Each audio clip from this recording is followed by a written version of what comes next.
and I have just expressed our condolences and the condolences of all New Yorkers to our city's Sikh community.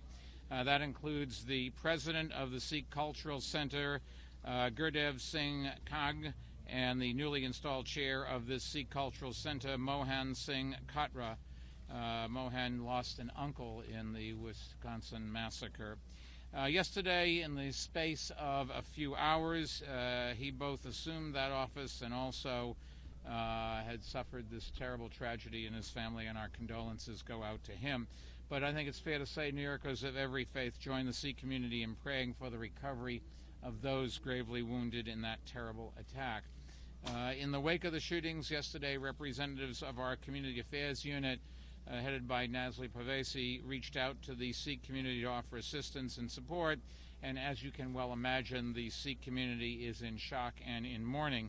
New York, and particularly Southeast Queens, is the center of Sikh life in the United States, and community leaders say there are roughly 15,000 Sikhs who live in Richmond Hill and nearby neighborhoods. This is a very close-knit and hard-working community, one whose faith urges them to practice self-discipline and good deeds towards others.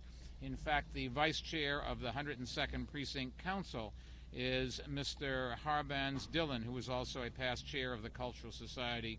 And this is also a very resilient community. As you know, about 9 years ago, I was here when a fire completely destroyed the Sikh temple, and I remember coming here to survey the damage. The community rebuilt after that disaster, and I think it's fair to say the community's faith will sustain them now as well. In addition to bringing condolences from everyone and offering our prayers, I want to underscore a message to the Sikh community and to all New Yorkers. And it's simply this: no matter who you are, no matter where you're from, no matter what religion you profess, you have a right to be safe in your homes, in your places of worship, and on the streets of New York City. We have no tolerance for intolerance or for lawless violence. They go against everything that New York, the safest big city in the nation, is all about. And this remains a city where people of every nationality live in harmony and where people of every faith worship in freedom. And that's essential to who we are as New Yorkers. It is our heritage, and it is in our hearts. In fact, more than 100 years before the Declaration of Independence, the people of Queens took a stand for religious freedom. Residents of the town of Flushing sent a letter to then-Governor Peter Stuyvesant reminding him that, quote, "The law of love, peace, and liberty" covered people of every faith who wanted to live in the then, as it was called, the colony of New Amsterdam. That was the spirit of the people of New Amsterdam back in 1657. It is the spirit and the law of New York City today, and that's the great strength of our city, and we're not about to lose sight of that.